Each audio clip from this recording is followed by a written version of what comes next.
السلام علیکم ورحمۃ اللہ وبرکاتہ۔ میں ندیم ماہر آج قرآنی معلومات کے سلسلہ نمبر 3 کو لے کر آپ کے سامنے حاضر ہوں۔ کل کی ویڈیو میں ہم نے بتایا تھا کہ سورتیں، رکوع اور ان چیزوں کے بارے میں۔ آج کچھ دوستوں کا ایک سوال تھا کل کہ سورتوں کی ترتیب کب دی گئی، تو آپ کو یہ بتا دیں ہم ویڈیو شروع کرنے سے پہلے کہ سورتوں کی تعین حضور اکرم صلی اللہ علیہ وسلم کے دور میں ہی ہو گئی تھی۔ حضرت عثمان ابن عفان سے روایت ہے کہ جب بھی کوئی حصہ وحی کا نازل ہوتا، آپ صلی اللہ علیہ وسلم کاتب وحی کو یہ ہدایت فرماتے کہ بھئی اسے فلاں صورت میں فلاں آیات کے بعد رکھ دیا جائے اور لکھ دیا جائے۔ اس لیے صورتوں کی تعین حضور اکرم صلی اللہ علیہ وسلم کے دور میں ہو چکی تھی۔ آئیے آج کی معلومات میں ہم آپ کو بتاتے ہیں کہ قرآن مجید میں کتنی آیات ہیں، کتنے کلمات ہیں، کتنے حروف ہیں، کتنے سجدے ہیں۔ تو سب سے پہلے تو آپ کو یہ بتائیں کہ جس وقت قرآن مجید نازل ہوا، چونکہ یہ عربی زبان میں نازل ہوا تھا، تو عرب لوگ، ان کی اپنی زبان تھی تو بغیر نقطوں کے، بغیر اعراب کے پڑھ لیا کرتے تھے یہ لوگ۔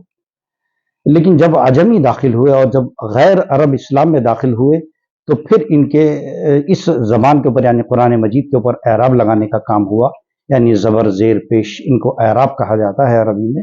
وہ لگانے کا کام جب شروع ہوا تو آپ کو بتائیں کہ حرکات جو ہیں اس کے اوپر جو لگائی گئی ہیں یہ حجاج ابن یوسف کے دور میں لگائی گئی، جو بنو امیہ کے گورنر تھے، اور اس کام میں 3 لوگ ان کے ساتھ تھے، یحییٰ ابن یعمر، نصر ابن عاصم لیثی اور حسن بصری کا بھی نام آتا ہے۔ ان 3 حضرات نے مل کر حجاج ابن یوسف کے دور میں قرآن مجید پر اعراب لگائے ہیں، یعنی زبر زیر پیش لگائے، اور پھر حمزہ اور تشدید کی علامتیں بھی خلیل احمد نے بعد میں لگائیں، اور رموز اور اوقاف یعنی جو رموز ہیں جہاں پر کہ وقف لازم ہے، یہ وقف تام ہے، جیسے فل سٹاپ ہوتا ہے، کوما ہوتا ہے انگریزی میں، ایسے ہی قرآن کی زبان میں وقوف ہوتے ہیں۔ علل والوقوف کے نام سے ایک کتاب لکھی تھی علامہ ابو عبداللہ سجاوندی نے، محمد تیفور سجاوندی ان کا پورا نام تھا۔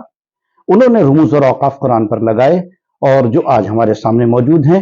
آئیے آخر میں آپ کو یہ بتائیں کہ قرآن مجید میں 6236 آیتیں ہیں، 6236 آیا ہے، اور کلمات یعنی ورڈز قرآن مجید میں 77439، 77,439 ورڈز ہیں، اور حروف یعنی لیٹرز کی اگر ہم بات کریں تو 3,40,740، 3,40,740 لیٹرز ہیں، اور قرآن مجید میں 14 یا 15 سجدے ہیں، کچھ علماء کے نزدیک 15، کچھ کے نزدیک 14۔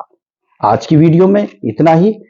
ایک بار پھر آپ لوگوں سے گزارش ہے کہ ویڈیو کو شیئر کیجئے اور خیر کو پھیلانے کا ذریعہ بنیے، ہمارے بیل آئیکن کو دبائیے اور ہمارے چینل کو سبسکرائب کیجئے۔